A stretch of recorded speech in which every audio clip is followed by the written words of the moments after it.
All right, touchdown Bangkok. Where are we? Where are we now, Scotty? So, right next to Soy Cowboy, right across the street from Terminal 21, a great five-star mall. More stores for those of you who like to shop than the Mall of America, Minneapolis. World class and kicking ass. I see a lot of schoolgirls down there, college girls wearing the uniform from across the street down there. You guys can't see them, but there's just a whole troop of them walking by right now. There's one thing I hate is pretty college girls in uniform.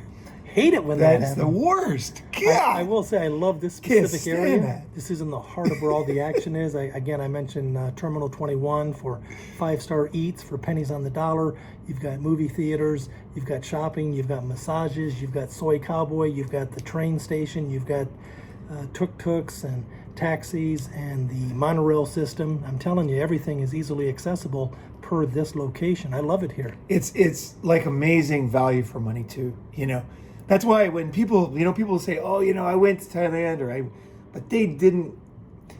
It's like it takes time to figure shit out, right? Luckily, I've been coming here since 1990, so I've lived in different parts of town, and they all have their own benefits, right? There's an area called Lumpini which I like to live into, but it's just a little out of the way, and you find yourself every day taking either the subway back and forth to here, or you don't, and you end up kind of hibernating, right? I like to be where it's like the best idea wins concept. So it's like when you consider 100 different factors, you add them up, the house always wins, right? So when you add them all up, the numbers, this place right here is one of the finest places in the world to hang out, and it's inexpensive. So that's why. It's not that it's perfect. It's that everything has their drawbacks, and everything has, you know what I mean? It all adds up that this is a fine. That's why I brought you here. Well, I'm trying to think what the drawbacks are because this is like my 8th time to Thailand, and I've checked out a myriad of different places. To your point, I've liked them all, but I love it here. And one thing I didn't even mention, I forget the name of the park, Benakitty or something. There's a huge park steps from here. What's the name of it? Benji Park, yeah, and that is kind of like bigger than Central Park, and it's amazing. They tripled the size over coronavirus time. So they took down the old tobacco factory. It was like a huge national tobacco factory. They turned that into a park, and it was kind of like a park anyway. It was like buildings inside of greenery. So they just turned the buildings into like ping pong places and stuff.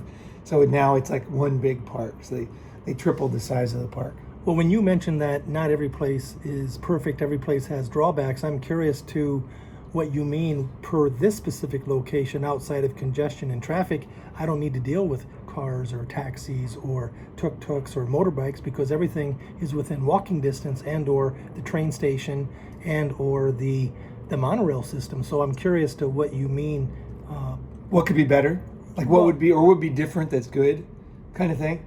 Yeah, well, the reason why I lived in Lupini for about maybe 2 years, that's 2 subway stops away. So it's 4 minutes, and you can walk there. You can walk, if you walk through the park all the way to the other side, you'll end up where I used to live. The reason why I stayed there for a while was because it was a little break. It was when I started the channel, Ronin Man. So I wanted to be a little bit away from the action. And in the mornings I would wake up, and they have a great park over there too, Lumpini Park with all the lizards and stuff. So I would walk around that park. I'd wake up at like 5 in the morning, and my whole purpose was to be a monk until I figured out what I wanted to do with my life. I had done a lot of things, and I realized I didn't want to do them again. I wanted to do something new, and I just didn't know what it was. And I knew that Bangkok was a great place to be. It's very inexpensive. And so I got a room there, which is still available, but I think it's $145 a month. And that included internet. So I had this room, and it's just like, it's mostly Thai college students live in this building. And I knew the landlord because I had stayed there many times over the years, this Turkish guy. So, and I like him. So we talk every morning and stuff. So it was a combination of the Turkish guy in the morning that we would chat. He's smart, he's fun to talk to, and he's wise. So I would talk to him. That's one thing why I liked living there. And that place was there. And the second thing was I'd wake up and I would go to the park and I would just walk around and think and brainstorm, what do I really want to do? You know, because there's a lot of things I can do in life, but what is the fucking best idea? You know what I mean? And then I sat down one day and I recorded the first Ronin Man just sitting there. And that was what sparked off a whole new path in life. Was all the things I did. One is like what most people do is they have a job and then it finishes and they get another job. They never have that time to really evaluate where they're at, what's available, what's changed technology wise, what's changed in their friendship group, what's changed in their knowledge base, what's changed in, you know, the access they have to things, and like how has the world changed, and what do they really want to do? Because most men just do whatever they do best in the history. In history, men always did what they could make the most money and do best at, right? But now, if you're a free man, you don't have to do that anymore. You know, like there's things I could do right now that would make a lot more money than what I'm doing very easily. But I think about them, I look through the whole thing, and then I think, you know, is it the best choice for me right now, right?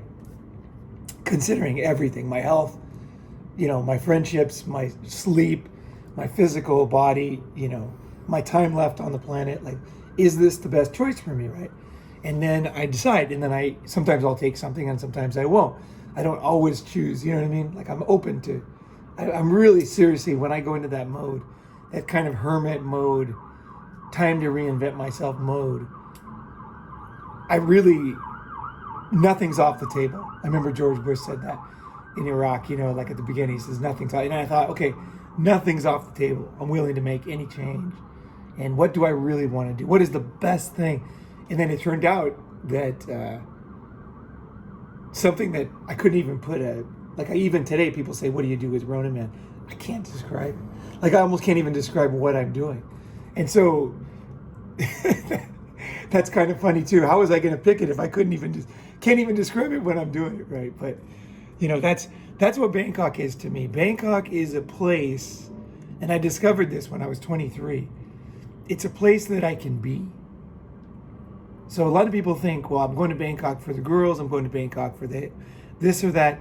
It's a place that you can be that is so fucking cheap once you know how to do it, compared to other cities, that it allows you to shed the stress of life. And I know that's funny coming, you know, like people think Bangkok's busy and everything, but if you do it the way I do it, it's just a place to be. I see all the action and I see everything and I just am here, right? And then I'm waiting, right? What do I want to create? Am I gonna, you know, I've thought about it lately. I've been thinking about maybe making a new channel about geopolitics. I don't know if there's enough interest, but I think you know, there's a lack of knowledge Westerners have, especially, of how countries interact and the importance of that. I think that's getting more important.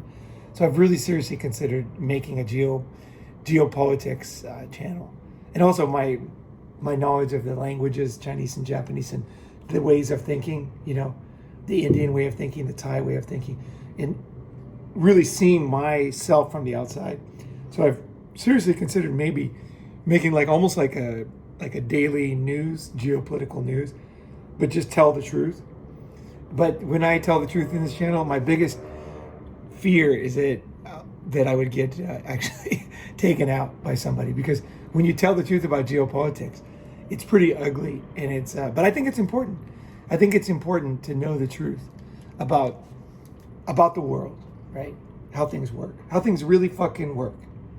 Personally, I've been following you since your very first video, I think back in 2016, 2017, and the one resonating thing that I always admire and respect about you and your channel, Ronin Man, is the fact that you, good, bad, or otherwise, speak the truth.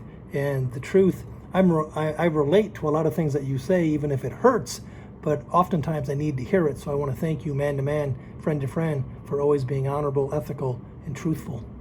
I tell you, man, and I've been watching you, you know, I've been watching the way, when I first met you, I didn't think you had the ability to change. I knew that you liked being around, you know what I mean? I knew that you enjoyed you really I could tell you were having a great time being with everybody, but I wasn't sure. And I just kind of dawned on me recently that you have the capacity to make deep changes, at your age. And like it's hard, you're prickly, but then at the end you think about it and you're like, wait a second. Is this truth I need to hear? Is this a change that would be beneficial to me? And then you make that decision quietly on your own, and then you move. And that kind of surprised me about you, actually. I'm very impressed. So I'm the same way. So that's why I say the truth, because what I see as the truth in the moment. And then the people that are willing to do it, it's like we're all kind of in the same boat. Like most people don't do this. It's hard to put a word, describe what I'm talking about, but I think everybody knows what I'm talking about. But it's that ability to change. And people say, what's the truth? It's like, people on this channel, they know what we're talking about here. Well, it's applicable to doing the summits now, doing the Pattaya Summit here this coming weekend. This will be like the 4th summit that I've gone to. Wow, it's the 4th, okay. It's pretty cool that you have like-minded individuals from all over the world, all walks of life, young, old, in shape, out of shape, poor, rich, educated, not so educated. It's all walks of life, but we all have a common denominator about self-improvement. And to your point, as far as me, at age 59, maybe being guilty, being set in my ways, happy, super happy with my life, financially independent, having come from less than nothing, but at the expense of letting my health fall by the wayside. And you gave it to me straight a couple of years ago. Didn't want to hear it, still don't want to hear it, but it did resonate when you said, hey, so are you serious about losing weight? Yeah. You said, hey, dude, I've been talking to you for 2 years and you're still talking about losing weight. I don't think you're serious. And I'm thinking, what? And then I got to thinking, yeah, you're right. So the good news is I finally stopped, reflected, listened to what you said, and actually took action. And the good news is I've lost 29 pounds and on my way to losing another 29 pounds to be where I need to be, because I don't know, at age 59, I don't know many heavy set 70-year-olds, even less 80-year-olds. So the good news is I don't have any vices outside of I'm killing myself with a knife and a fork. I like to eat. Right. And I saw you kind of, and it was not just the eating too. You're walking more, you're exercising. I can see just this morning we got up, and then you walked to the elevator. Just watching your gait, the way you walked, I was like, okay, he's getting his shit together. I could see it right then. It was like you were moving in a younger way. Like you looked like a younger guy walking. That's when I knew it was you were doing everything right. Like you were doing you were on the right path. And that was cool. So that's the thing. It's like we all have our flaws, right? And things we can't see. And then we fix those because you're good at a lot of things, right? You're super good at a lot of things.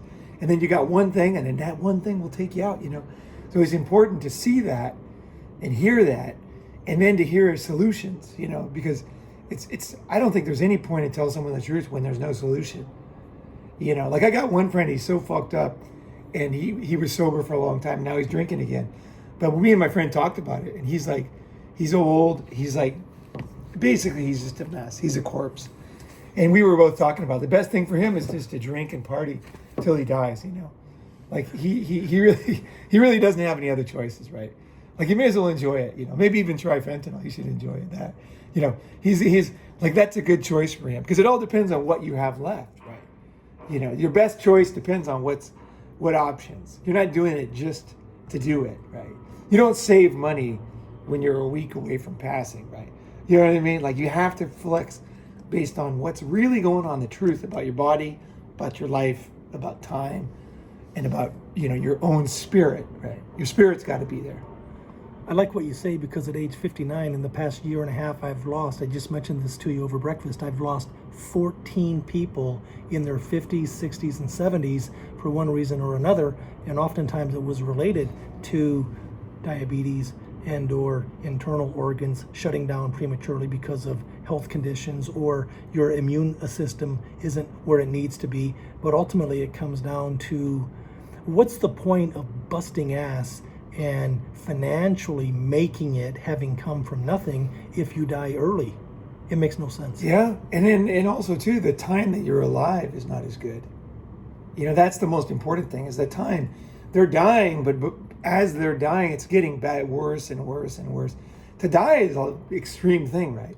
You got to go through. Your whole body's like a car just breaking down the whole time. The car is not like a new car, and then it suddenly just breaks and it's a wreck, right? No, it's slow. It sucks for a long time, and then it finishes, right? And so that's why it's so important.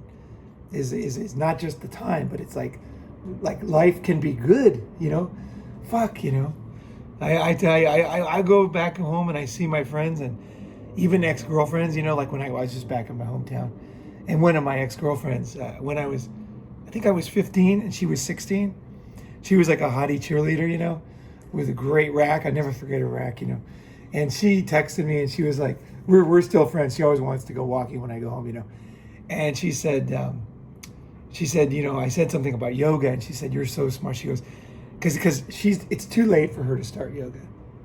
She's let her body go down. Like she's not, it gets to a point when you're age where you can't fix it anymore. That's why I try to keep people so that you're still supple and you know what I mean? There's still hope. She let her body go so bad. Not as far as being super overweight, but just everything else. Where she's kind of handicapped at this point, right? And she said, you're so smart to have started yoga younger. She goes, I could start yoga now, but it just wouldn't have the effect it had on you because you started when you were still healthy, And I was like, yeah, fuck. I told another one of my friends, his teeth are falling out.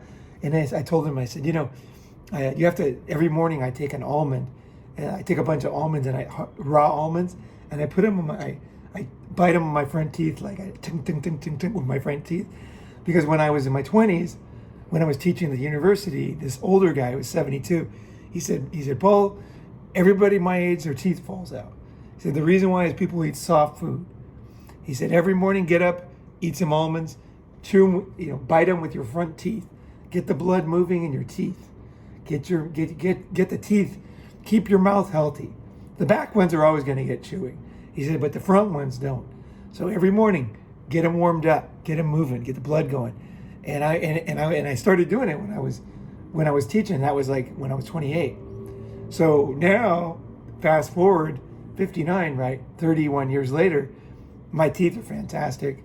I haven't lost any of my teeth. And then my friend, I was telling him, and then he suddenly looked at me and he was like, my teeth are falling out. I'm 69. Like, that won't help me. And I was so used to doing things with a long time frame. He had not done it when he was young. And then he had all his teeth taken out. And he did a good job. I mean, went to Cambodia and got a good dentist, found a good dentist and did the best deal, got the best deal he could. I think it was like $20,000 for all his teeth, just implants for the whole mouth, right? But, he doesn't have teeth, and I do, and he hasn't had teeth for a long time because he didn't take care of them, right? Teeth are really important. So there's these little things that can take us out, and like for me, everyone's got them, right? So for me, right, I was in good shape, right? I did a lot of things right. But the one thing I didn't do is, I have this, and you guys know, I had a predisposition for diabetes because my family, like diabetes runs rampant in my family. And I mean type 1, like skinny, in junior high, pass out on the street, almost die, my cousin. I have type 1s in my family, type 2s everywhere. And here I was eating sugar every night. Wasn't drinking, wasn't using drugs, but I love sugar, And I thought, you gotta have one vice, you know what I mean? Like, I don't whore, I don't gamble, I don't fucking, drink and drug, and like, I'm like, fuck, I felt like I deserved one. But then, maybe I did. Maybe, I'm easy. Maybe eating sugar helped me to get through the whole thing of losing my daughter and everything. It helped me. I could just kind of relax at night, do my little vice, and I could kind of be okay. So maybe it was okay. Vices are okay. They get you through stuff, right? But then I got to the point where it was no longer the best idea wins, right? Time had changed. My body was older. I was eating more sugar.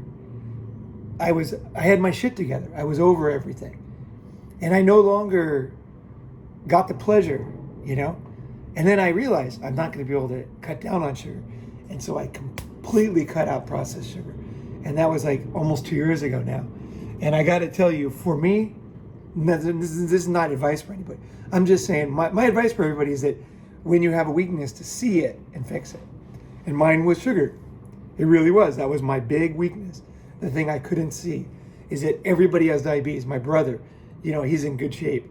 You know what I mean? Like, everybody's got fucking diabetes in my family. Like, if I would have gone another year of eating sugar the way I did, I'd probably be diabetic by now. Even though I look good, even though I was healthy, lifting weights, because I have a I have a weakness for diabetes. So I fixed that, finally. Just good timing, right? I finally got that one done. And for me, that was super important. And I heard other people say, oh, sugar's not... It's not about sugar. It's about knowing yourself and fixing that fucking thing that's going to take you out. Because that was what was going to take me out. Took my family out, right? And I see the quality of life goes down for people that have type 2 even, I don't want to fucking have that. No, especially not if it's my fault. If I get hit by a piano, falls out of a building and, causes me to lose, my shoulder and my arm. Okay, fine. Bad luck. My friend got hit by lightning. He was climbing a mountain in South America. And his body's kind of fucked up now, right? He got hit really hard by lightning. What are you going to do? I can live with that. But I can't live with me causing it. That's the difference. In life, see, we have things we challenges and they're tough. And there's all these movies about getting through tough things. But I think most of them are dishonest. Because it's not that tough coming from poverty, actually. It's not that tough overcoming a disease. Because you didn't cause it. The hardest fucking things for a man is when it's your fault. And you know it. You caused it. Because you wouldn't fucking listen. And now you're permanently limited. That kind of thing is hard. You want as few of those things in life as fucking possible. It makes sense if you do something that's self-induced that causes you a shorter lifespan. That sucks. You can't respectfully control if you get hit by a bus or if you are struck by lightning. But I want to expand on this topic based on aging and longevity and quality of life. Yeah. Because at age 59, I've read, and I do believe, so many people say getting old sucks. Getting older sucks. I see it respectfully differently because I want to be around as long as humanly possible, but I want to be healthy. I want to have longevity. So the idea is, I've read that 93% of the people who have ever lived on this planet are dead. We represent the 7th percentile. And again, it's finite. We only have so much time. But I really like what you say. It's less is more as far as quality of life. Cut out the bad shit, trim the fat, enjoy life, but be healthy doing it. I guess my long-term point to this is that getting old is a privilege. Here's my motivation. And try this one on. Try this jacket on. It's like you go to the thrift store, you try a jacket on, you see what it fits, and then you say, this actually feels good on me, looks different on the rack, right? Try this jacket on. So one of my biggest secret motivations for longevity is the fuck you Cold War mentality. Okay? This is the siege, the Bastogne, right? The siege of Bastogne, right? Is, for me, okay, you can win many ways. Okay? You can win, like Russia could win the war just by keep throwing soldiers at Ukraine. Eventually, Ukraine's a small country. It's going to lose. If Russia keeps throwing soldiers, now you could say, these men have value and everything. That's another issue. Winning the war. Russia can win this war just by simply putting people in front of the troops. Just constantly they're going to win. It's just a matter of time, right? They're shelling. Everybody's losing 2,000 guys a day. Eventually, the big country is going to win, right? If they continue, right? Now, I'm not saying it's worth it, and then none of that. That's a totally different discussion. But you win some wars. You don't win with strategy. You don't win with.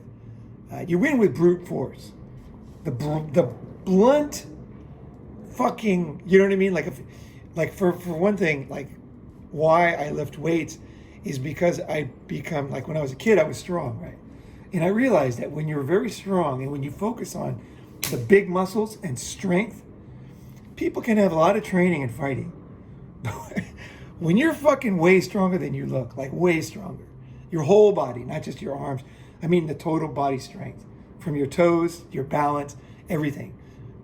You just fucking can just do things other people can't do. Like sometimes strength and size beats skill. Sometimes. You can have all the skills sometimes, and sometimes that's the most important. Other times, man, if you just got the fucking strength and the weight, you can just fucking just destroy people, right?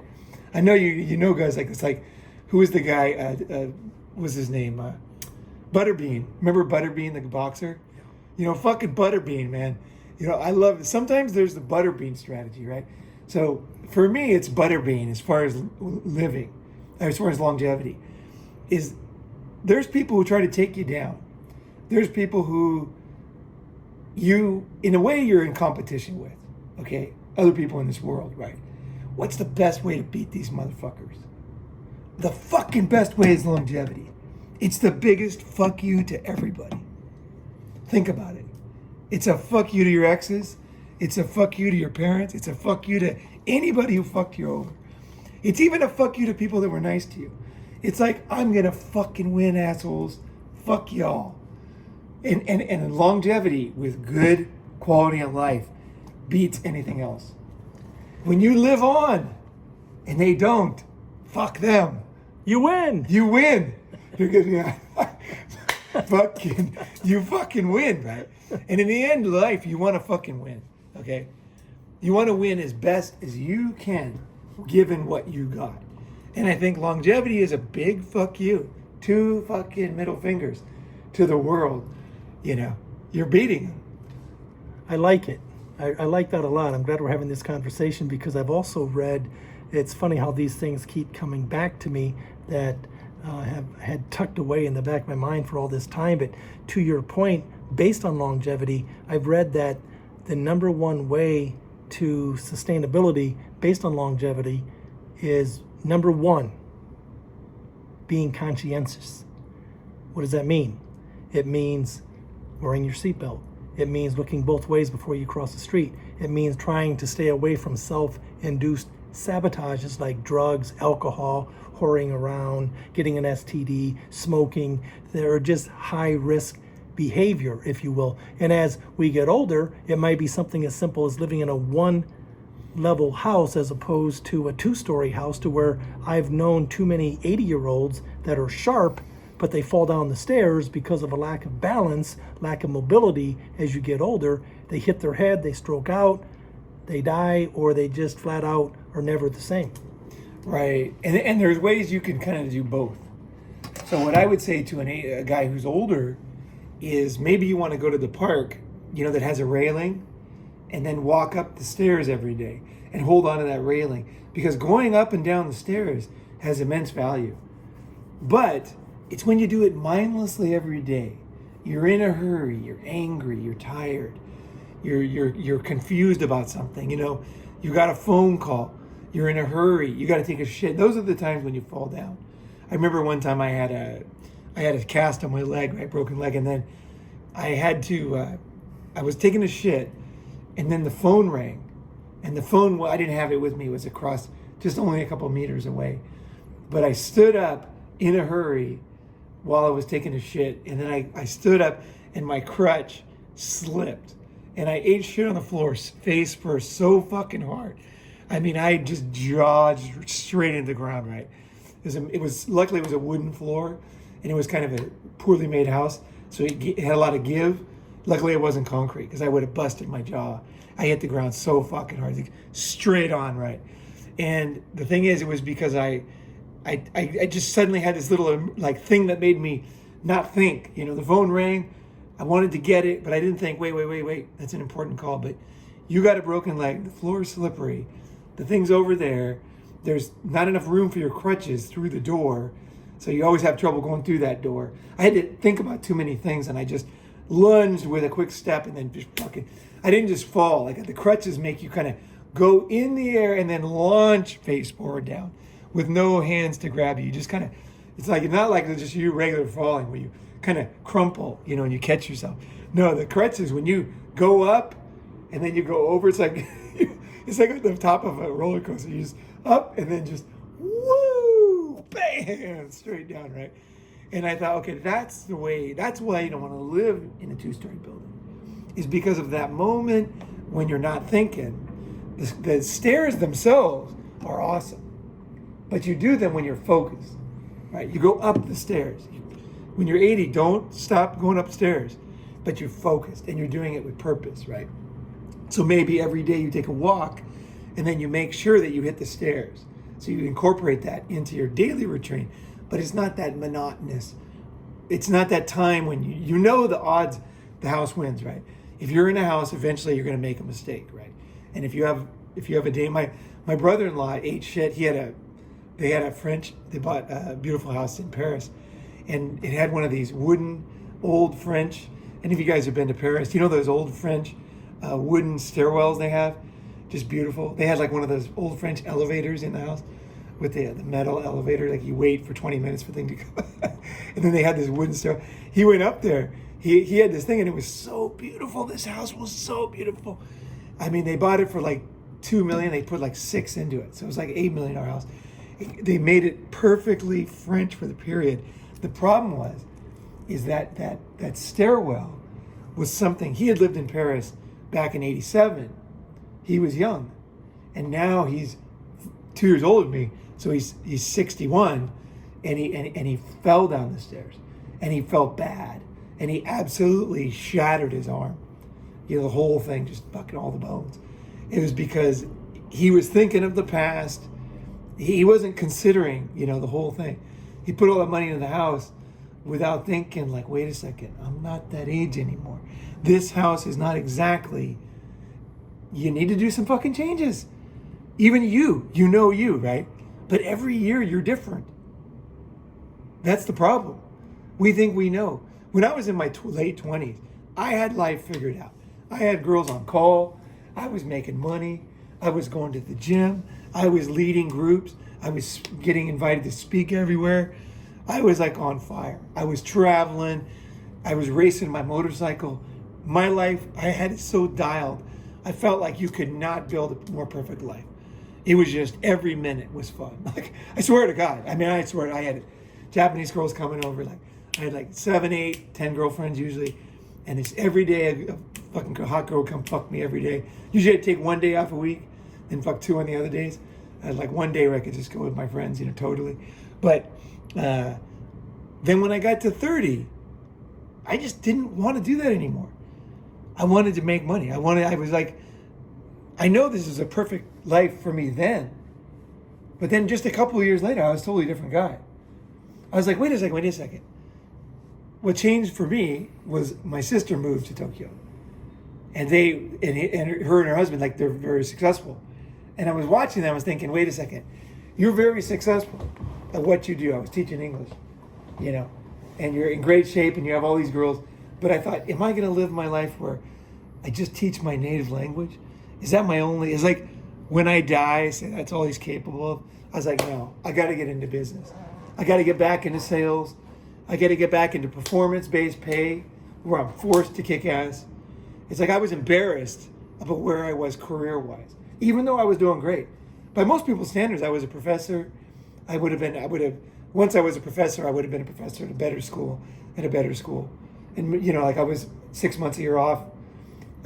In Japan, you can date the students. It's totally fine. The students want to fuck the teacher in Japan.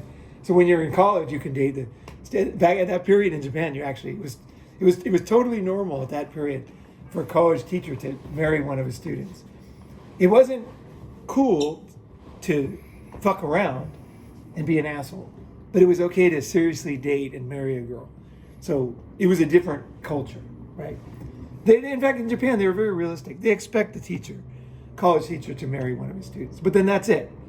He has one, you know what I mean? Like maybe one or two, and then he ends up with one. That was fine. But anyway, so dating a student seriously was okay. And I had high quality students. So finding like a good girl to have, that was fine. But I don't know. I realized, like, I just thought, you know what? I got to go out into the big bad world of business again. Paul's got to prove himself again. Not for other people, because I was in a good state. I could have raised a family. I was making more money than I am now. I was making good money, because it was a great position to be in. I had a lot of respect. I loved my job. I was voted teacher of the year twice at the university. I really enjoyed it. I was teaching English musicals. So I was like at a music school, and they were dancing and singing and doing a West Side Story. And I loved musicals. I was enjoying it. It was really fun, picking the people to do the different roles. We were going to do other musicals in the future. The girls loved it. Everybody was happy. I was taking students around the world, like groups of students. I was really in a good place. But man, there was something in me. It's like once you're going to reach a peak, you're going to reach a perfection. And I see it with guys like Fox. He's reaching a perfection in life, right? But then he's going to say, all of a sudden, he's going to say, wait, I just don't feel the same as I did before. And that's scary. It's easy to hold on to a perfect life. But then you realize, hey, I got to reinvent. Don't do it willy-nilly. Do it very, very smart. But if you do it right, that will build the muscles that you need in order to do it again, which you will have to do as you get older. You're going to want to. You don't have to. In life, if you have a good career and you're kicking ass, there ain't nothing wrong with doing it your whole life and just having your personal life as your kind of growth period, right? That's fine too. Some people are better like that. There was one guy on the channel, he has a great job and he keeps wanting to quit and start business. I said, look, you're in a position where 99% of people never get to. You got an easy life. Like he's in his early 30s, but he's got his whole life set. He's like in the union. He's really high up. Like he's getting the great pay. He he doesn't have to work very hard, and he's just got all the benefits. And he's going to move up the union. He's going to make insane money. And basically his life is a joke. Like money's falling out of the sky, and he just hardly works, and like it's all guaranteed, and he can find his happiness in his life. So I'm not saying everybody has to do what I did, but I didn't have that position. See, it wasn't guaranteed. Teaching university could have fallen apart in Japan. You're not as secure in positions in Japan as a foreigner. So anyway, it depends on your unique. But for me, it was a great life.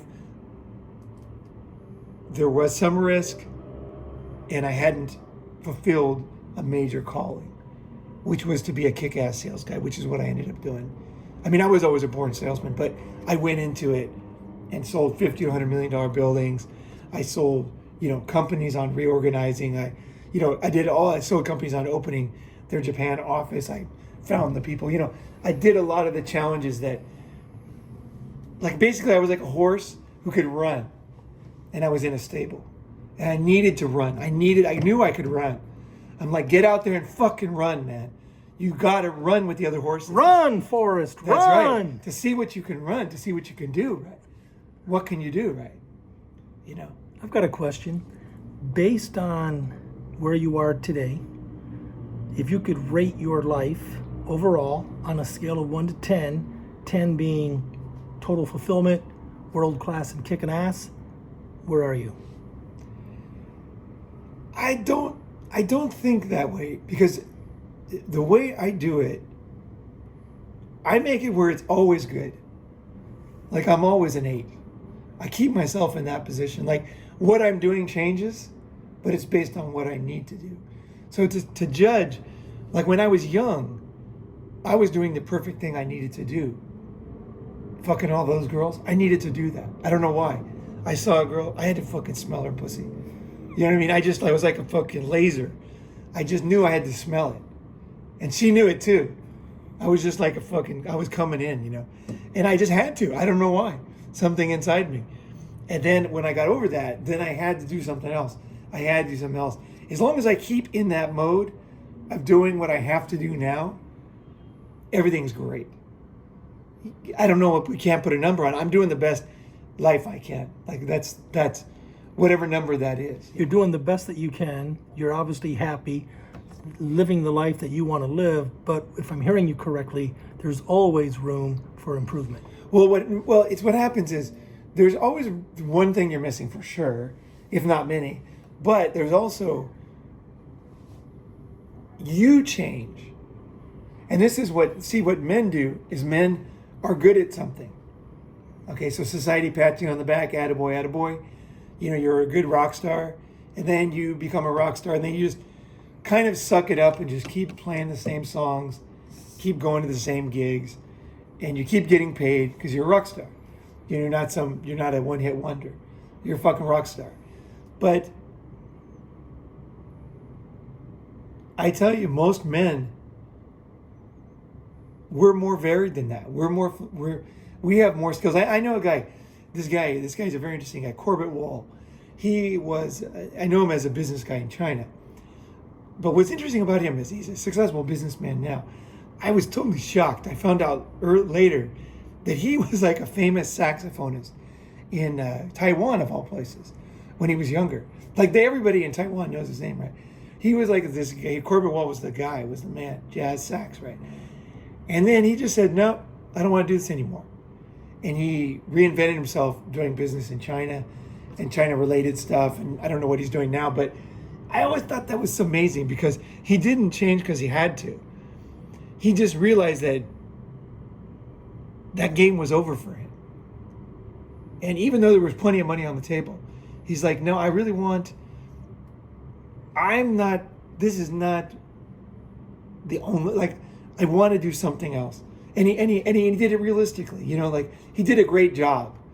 And I think if he looks back at his life, I think any great man, they often have these different periods where they were doing this and they were doing that. That's why reading autobiographies is so important, because you realize that great men, they do this. They just say, you know, they're great at things. And then they just say, one day they just realize it's not convenient, you know, to not want to do what you're good at, what you're doing. But, you know, like you say, is this really, really, really? And again, here's where wisdom comes in. Because young guys will think this way too early. I'm talking when you really know that you want to do something else. You know what I mean? You've thought about it. You've really considered it. You know your skills. Again, if you don't have the skills, stay in a good job. And I'm not, this is not a put down. Look, if you don't have a lot of skills and you're getting overpaid, fucking stay there. Don't be a fool. Like accept it, man. Your value is not based on being able to do a lot of things. Your value comes from something else. Your value, a lot of it comes from just doing the best with what you have. So whatever it is that you have, if you know that this is like, you're a doctor and you know that this is the, you know what I mean? Then just say, okay, you know what? Ronan's absolutely right. I'm never going to worry about being doctor. I'm going to keep doing a doctor, but I'm going to build a whole new life on top of this. And I'm just going to do this with no more concern about it. I just go in, do my surgeries, and then I'm thinking about other stuff. I I build my whole life, and I got my money creating machine right there. And I'm not going to give that up. So it depends on you. You know, sometimes people just have such a perfect money making machine that it's really unwise to let it go. Just keep it going. You know, and I just say one thing. I had that with my headhunting, and I wish I would have kept that going in Japan. I wish I would have somehow kept that headhunting company going, because I was making minimum 30 grand a month profit, and it was easy. It was a few phone calls a week, calling old buddies. You know, it was fucking easy. But instead, I just let it all go to China. Now, we all have our weaknesses. For me, when I'm doing something, I focus. Like I'll tell you, I am a love the one you're with guy.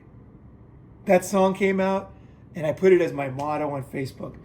It's like, love the one you're with. That's just the way I am. Like, I'm with you right now, I'm 100% with you. When I'm with somebody else, I'm 100% with them. And I'm the same way with jobs, I'm the same way with sex, I'm the same way with the gym, I'm the same way with countries. I don't like to confuse things. I'm in the moment, I'm here, and this is all there is. This is life for me.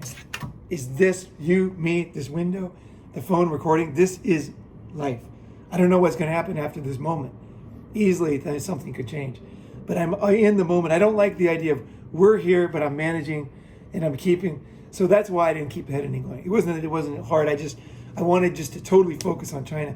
And maybe if I could go back in time and I would have kept heading going, maybe it would have sabotaged what I was doing in China, because I was making so much money so easy that I wouldn't have been hungry, because I ran out of money. I went down to $5,000 when I started my real estate company in China, and I was hungry. I had nothing. I was looking at failure, and that was when I fucking pedaled to the metal, and I just outright panicked and built the business and made it happen and made it successful. So part of me thinks I should have kept it going. Part of me thinks I know my personality and I wouldn't have been hungry. Sometimes you got to be hungry. You got to be hungry. You know, if you're hungry, then you focus, right? Right now, I'm not hungry. I'm hungry for girls, so I'm not out there. I don't have to smell their pussies, you know. I could, but I don't have to. You know what I mean? So I'm not hungry, and I could say, oh, you got to be hungry. And here's what guys do. This is the whole thing with TRT, is a lot of guys, they think they have to be somebody else. So if you don't feel that horny, you think, well, I have to be like I was before, like that guy. I'm not like that. I accept where I am today. I keep my body healthy. I got enough testosterone. You know, I lift heavy weights. I sleep good. You know, most of the time I sleep good. And I do things that raise your testosterone. I eat good food, right? I try to keep myself around in a good environment so that I'm not all stressed out.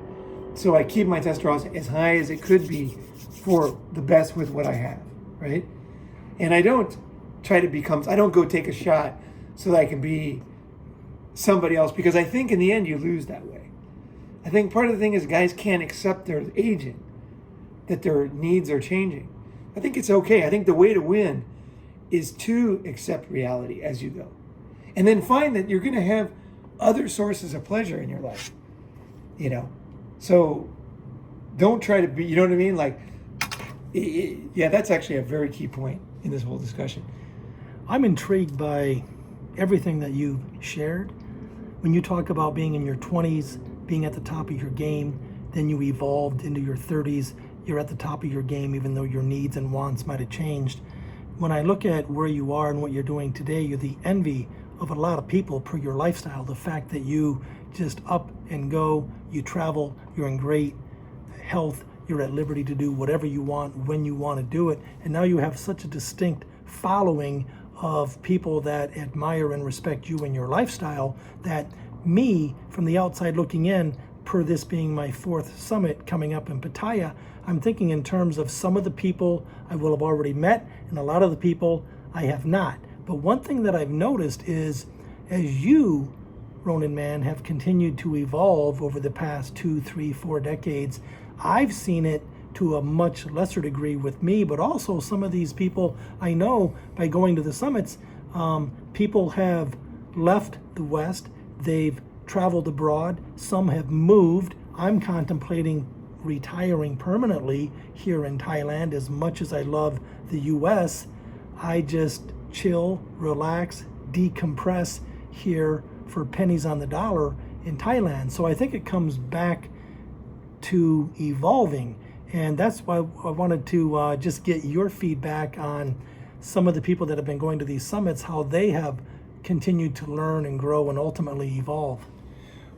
Well, here's the thing, is some guys can't change and some guys can. So the reason why I'm super honest in my videos is because if people are not able to accept the hard truth about themselves, right, whatever it is, and you know they see it and it's just very scary and they can't really accept it, then I want them off the channel. You know what I mean? Like, that's the whole point of videos, is like, you got to have balls to keep changing.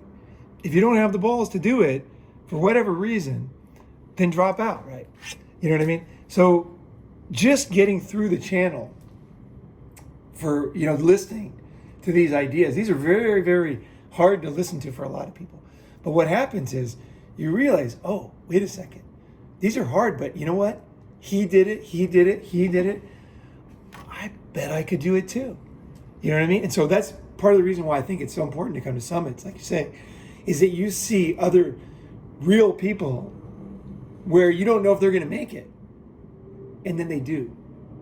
You know, and so when you see other people that will help, there's one is like, let's just put it in terms of summits, right? So you go to your first one, right? And then you say, wow, that was great. And then you realize it's just the beginning, because you see other guys and you realize you'll start to know about by yourself, and you want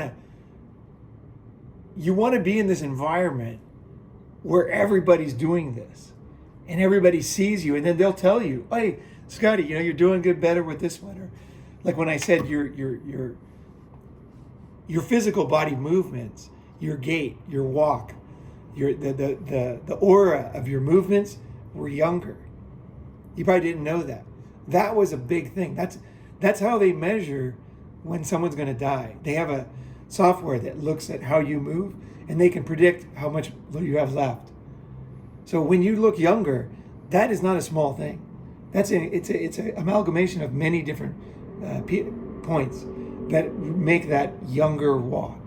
Right? You're doing a lot of things right. So we want to see our progress, and also we want to see other people to give us motivation to hit that next thing. Because all of our things are hard. Like, I know it doesn't sound that hard, but for me, quitting sugar was not fucking easy. It was really tough for me, man.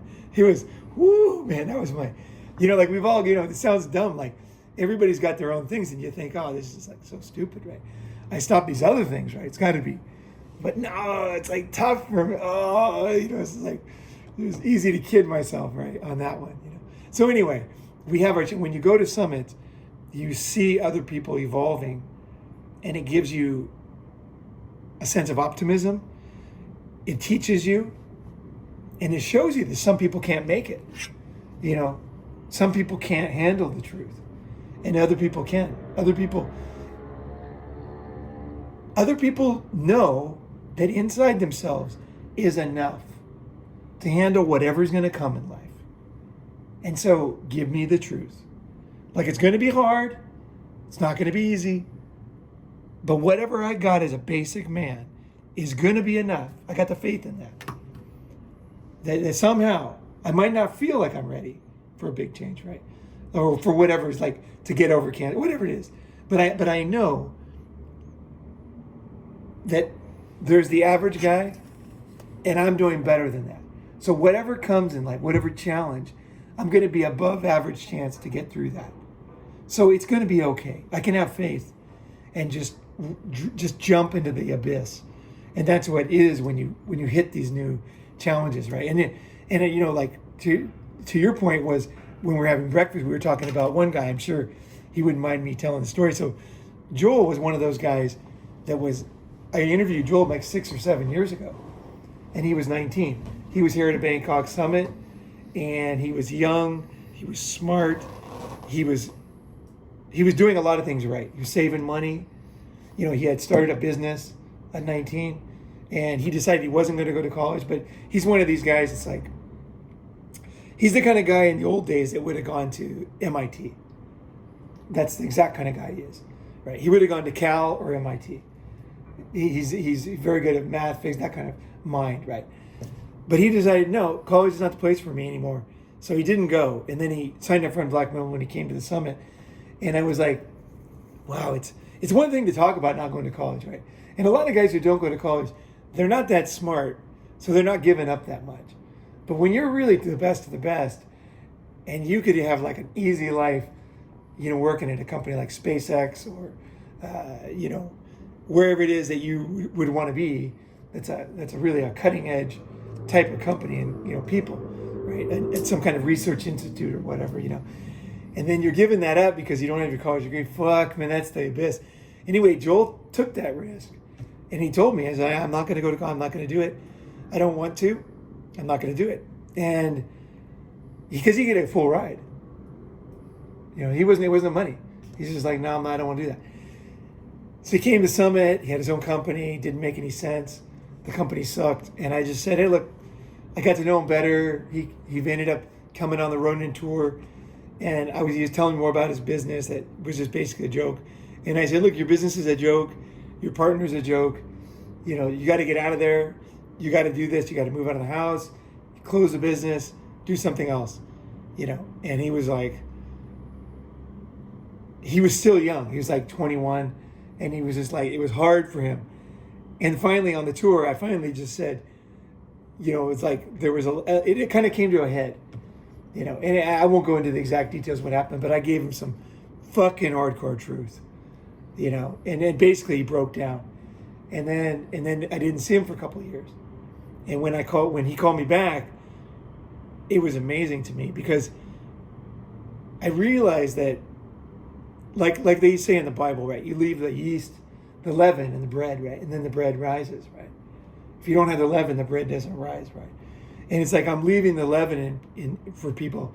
And then sometimes if they're on their own, they need that time, and they're making changes and getting ready to be a different person, and then they come back, right? And so he came back, and I'm like, I could hear right away in his voice he had changed. So I didn't have to ask any embarrassing questions or anything.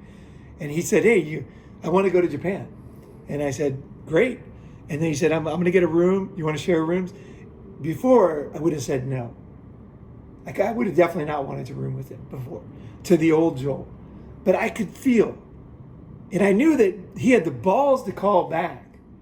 I knew something had fundamentally shifted in his mind. He had a confidence and humility, and also had become like really a mature man. I could just right away knew it. So I said, yeah, I'd love to room with you. So we shared a room, and then we cruised around Japan. And I consider that guy as one of the miracles, you know. And I can interview him where he talks about where he is now. But it's a very good place, and it's a very unexpected place. You know, he really nailed the ball over the fence. He had all the ideas, but he had his own way to get there, and it was beautiful. And he's coming to Japan Summit, so he's going to be there. But like, to hear that, to see that was just, to me, it's very.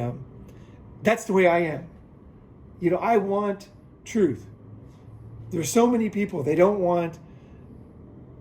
You know, we were talking about breakfast, like say you have a girlfriend and somebody doesn't like her, one of your friends.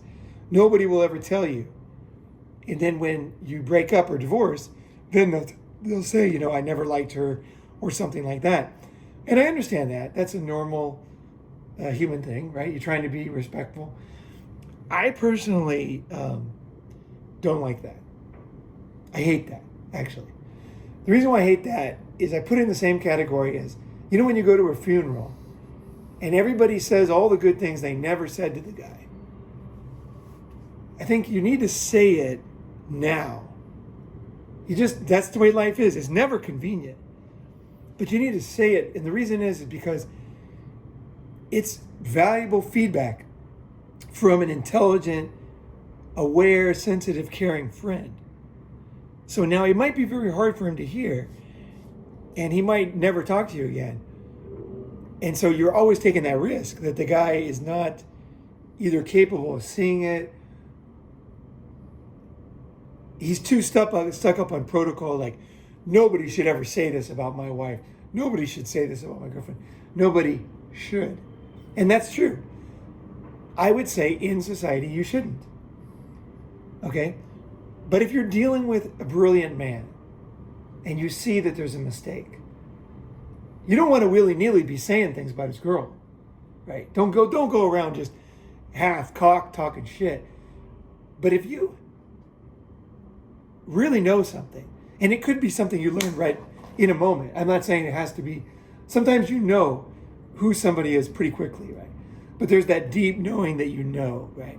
And other things you see long term. Whatever it is, you have a realization about the girl he's with, the situation he's in. I think that you're very wise to say, look, I don't want to hurt your feelings, but do you want to hear what I really think about this? Like, would you accept what I really feel? Because it's not going to be something that you might want to hear, but it's something that I really believe is true. And as a friend, I think you should hear it. And the guy says, okay, look, I'm probably going to make no changes based on this, but I would love to hear what you really feel and why. Right? And then say, I think your girl's no good, And the reason is because, you give your reasons, right? You know, and those reasons could be very unique to you, things that you saw that he didn't see, right? Or felt or observed from the outside of the way I was acting, or the way your friend was acting, or the way she was acting, or what she said when you weren't there. Whatever it was that you saw that he couldn't see, you're telling him, you know, hey, truth is, when you were at work, she was standing a little too close to me. Just a little too close. That's very fucking meaningful. That's very fucking meaningful, because girls don't do that on accident. My guys with good girls, I'll stay at their house. Now, this is one mistake I want to point out. I fucked a lot of girls. I've never fucked my friend's girlfriend. Not once in my entire life.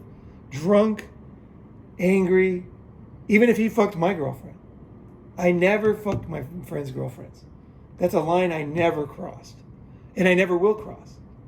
So, because you fuck a lot of girls, it does not mean you're dangerous with somebody. Somebody said in the comment, like, Ronin would seduce.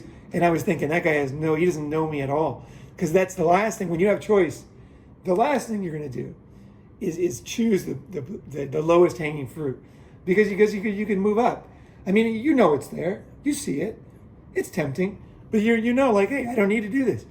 It's and for you guys that maybe say you're not like a chatty guy, right? Or you're not Tyrone, but you have it with other things. Like if you have a great job, right? You love your job. And another company makes you an offer, but they don't have as good technology. And they pay you more, but they don't have as good future. There really is no temptation, because of course you could take the job, but your job is better. You know it. You're there for a reason, right? So that's the way it is. You have, someone offers you a candy bar, but you have an appointment for a steak dinner with your good friend in a few minutes. You're not going to eat that because you know good food is coming, right? It's that kind of knowing that allows you to pass it up, because you're like, yeah, this is not worth it to me. No, it really isn't. And guys that don't have choice of women, they can't understand that. They think every guy would cheat, but it's not true. Actually, chatty guys are the least likely to fuck your girl. They're the least likely, because they have the options. Now, I'm not saying there's some fucking dickwad chads, okay, and they have the capacity to fuck your girl. So I'm not saying they won't. You have to be very, very careful with people. But I will say that they have choice, and other guys, they're more dangerous because they don't have choice. So it's like for them, it's very tempting, because she might be the best girl they ever get. If they steal her, which they could, you can steal a girl from a chat easily. He's already had her, right? So just because he's Chad doesn't mean she stays with him, right? I mean, Mick Jagger lost his girl, right? I mean, all these guys lost their girls to some other guy. Was it, who lost their girl to Eric Clapton? I mean, it's just many famous stories, These top guys, lose girls to other guys, right? Matt Barnes, Derek Fisher, NBA. Yeah. PJ Washington, a lot of guys, It's actually, when this is just a side note, but when you really have choice in women, you're going to have more heartbreaks than the other guys, because you'll have more girls to break your heart, because you get over them easier, but they'll still break your heart. You'll still have feelings, because you'll meet more girls, and then through the more, you'll find the better, You need that experience. But anyway, we're going off. I think this is about a good time to stop it. But I want to say one last thing, and this is kind of a pitch for the summit, is we were talking before at breakfast, right? And do you remember what you were saying? You were saying about something about you came here and you just, because of the summit, and then now you're thinking of living here, and then you're realizing kind of, wait a second. And I was talking about Japan, and you're thinking like, maybe I need like the frog. Tell the frog story. Well, what I like about the summit idea is I love Southeast Asia. Anywhere that I go, I've never had an average vacation. I'm always anxious to get back to the States, but I love traveling, whether it's Costa Rica, Mexico, Hawaii, Southeast Asia. But to me, when there's a summit idea, I mean, Japan, I've dated Japanese girls in the past. Love them. They're petite, feminine, proud to be a woman. Most are highly educated. But does that mean I'm going to proactively go and schedule a time to go to Japan? Probably not. But when there's a summit idea, a la Thailand, a la India, a la Japan, and or China, what an opportunity. I mean, I could go by myself and wander around aimlessly and get annoyed, get frustrated, get plugged, robbed, who knows what, right? But when you go to a summit, 100% you're going to get ripped off. If you're going by yourself to a new country, you're going to get ripped off many times. Like, I want to cut all that off. All those food poisonings. No food poisonings at summit. I can learn from my mistakes, or I can learn from Ronin Man's. And he's had 30 plus years experience exploring Southeast Asia. Getting robbed, getting food poisoning. I mean, and also, too, going to different places that weren't that great. You've already taken it on the chin. You've already taken one for the team. Thank you for that. So it makes it easy to transition into a foreign country, knowing that you know where to go, what to do. You've got your own built-in tour guide, if you will. Yeah, once you get plugged in, like when you got plugged into Thailand through the summit, right? Then it was easy for you to come back, right? Because you're like, okay, I already know the best place. I already know where to get food. I know how to get there. Immigration. Yeah, immigration. I'm comfortable enough. The visa situation, I understand. So now you can go on your own, and then you can build a life. But it starts you off in the right place, right? Or of all the world, if you just travel, it's like being in space and throwing a rock, and then the globe is spinning, right? And your eyes are closed, and you just throw it. It lands somewhere on the planet, right? Like, who knows where the fuck that is? That's traveling. You're just like randomly landing somewhere, and you just don't even, and then you have to figure out, wait, this place sucks. I'm in the middle of the ocean, or whatever, It takes a long time to kind of get down to where you're like, okay, here's the best place. So when I take people, I would say the two main benefits I can think of. One is you meet people on the same path. The other one along the same lines is that you get challenged at a summit by other guys. People see you. Other guys are getting in shape. That puts immense pressure on you because you're like, wait. When I'm hanging out with my fatty friends back home, everybody's smoking and like eating whatever. There's no pressure. I come to a summit, guys are doing better. There's some heat. There's some pressure. It's like, wait. And I always want that pressure. I want to be around guys. I don't want to be around lazy guys that are making it easy for me to be bad. And just on a side note, they did a study of fat people. Fat people tend to have fat friends.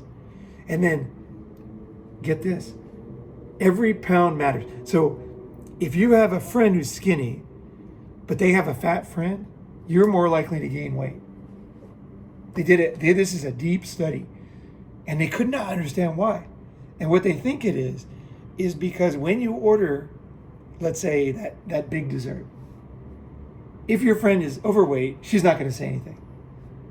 She won't, nothing, her face won't get cringy. She's going to smile like, ooh, that sounds good. She's going to give you that subtle encouragement, right? That's if she's overweight. She's got the same problem as you, right? But even if she's in good shape, if she has a friend who's overweight, she's more likely to give you a pass because she won't have that look on her face, that subtle social cue that she doesn't approve of you ordering that crappy food, or she doesn't want to see her friend going down that road.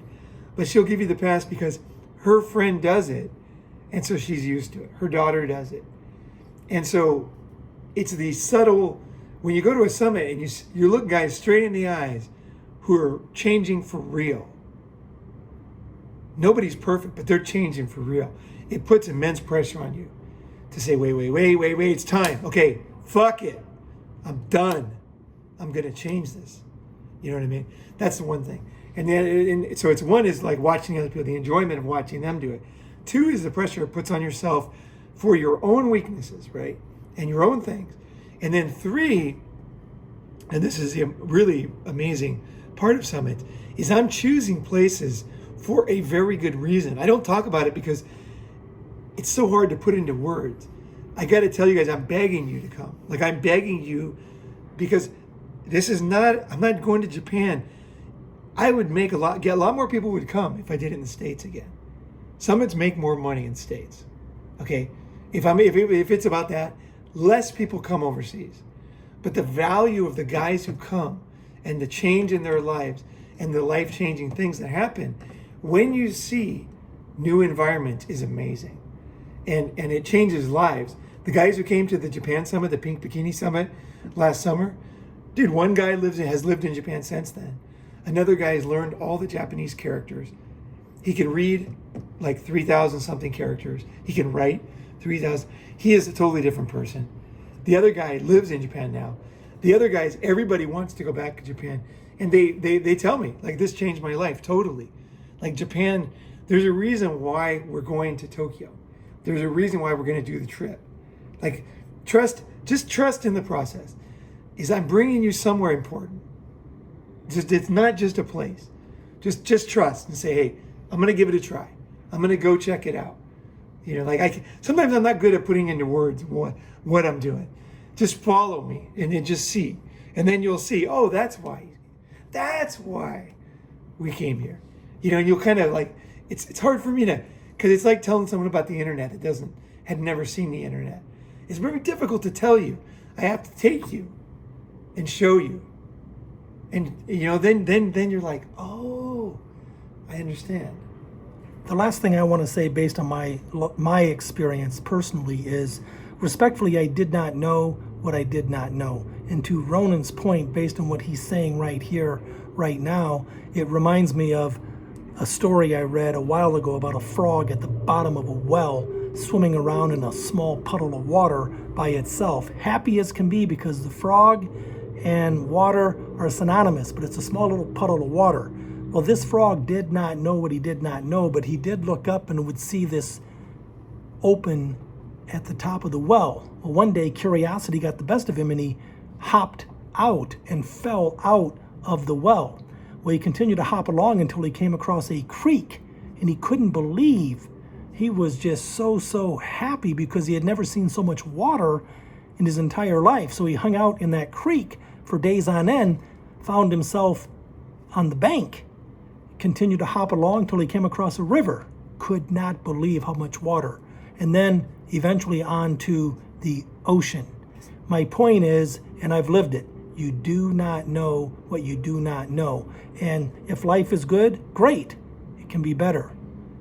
Explore, live, experience, enjoy life. And you're doing that. And you know what, I'll just say, my last point is that when you come to a summit, right, some guy I forget his real name, but he said Mutalu, I think is what he calls himself, and the thing, but I think I can't remember, but anyway, he's coming to the summit here, his first time overseas. Mutula, yeah. And I think a guy like that, his first summit, he's just on a moment's notice, called me yesterday, he bought the ticket. First time overseas, he's going to come over and he's flying in, flying out, right? And he probably thinks, I'll get this from the summit, right? But he doesn't know that how much it actually opens up your world, because the thing is like, you might think, oh, I'm going to go, because I try to put things into like points that you'll understand. You know, the average American girls, 20-year-old girls, 178.6 pounds, right? And the average Japanese is like, I forgot what it is, but it's like 90 something or whatever, you know. And she's got a 23.9 inch waist, the average Japanese girl, 20-year-olds. Now you could see that and think, oh, get confused. What are we talking about here? When you go to another culture, I'm just giving you one point, just simply being a man and seeing feminine women around you that are giggling and interested in you, just that will give you a kind of a confidence that things are going to be okay. And I can't put that into words. I'm not even talking about fucking them or anything. I'm just like, you think this is the way the world's supposed to be. Like, this is the natural state of a man. Healthy, feminine woman, strong, successful guy. Right? You're that and becoming more of that, but you don't have the other. When you're around the other, just being around it, just being in the environment will make you feel like the world is fucked up back home. Like you're living in a toxic environment. Toxic of stress, toxic of health, toxic of food, toxic of women, toxic of hatred of men. I mean, you're living in a very fucked up society. I'm not saying there's nothing good in America, because there is. I could do a whole podcast on what I like about America. There's and things I gained from living and being American. And I would say the same thing about from a French perspective or a Swedish perspective, or other countries I've been to a lot. And there's a good things about being from these countries. But that doesn't mean you have to stay there. And that doesn't mean that you can. There's benefit to having that and then going and getting the other, because you will experience a whole new. I know that everybody talks about it, and there's like all these Benetton ads, and the ads are kind of the woke thing was started for something true. And what that was is that you really can gain from learning new things, cultures from people. The problem is they think it's just skin color. See, it's not skin color. It's not stories. It's not like, telling you about my ancestors. It's experience. So when you come and you smell the incense from an Indian temple, and you see a sadhu, they walk around naked, with like clay on their body, like that's all they wear. And you see them just living the aesthetic life. And then when you see things, when you go to see a Japanese, like this summer, we're going to go to Japanese festivals, and we're going to go to a monastery, and we're going to go to chant in a monastery, we're going to go to, all different kinds of places. And like, when you see a different reality, Asian culture, which I'm going to put it into one category now, as far as Western Asian culture has different beliefs than Western society. And it's not that either is true, but both have their sides. Like French culture, it has some very good truths for people of enjoyment of life. Really, they know how to enjoy life, how to just enjoy a meal, how to enjoy a woman, how to enjoy music. That is a beautiful fucking part of French culture. I love that, and I think that when you see Asia is even more different and more valuable for someone from the West, because when you can come here and now you're new here and you're thinking of living here.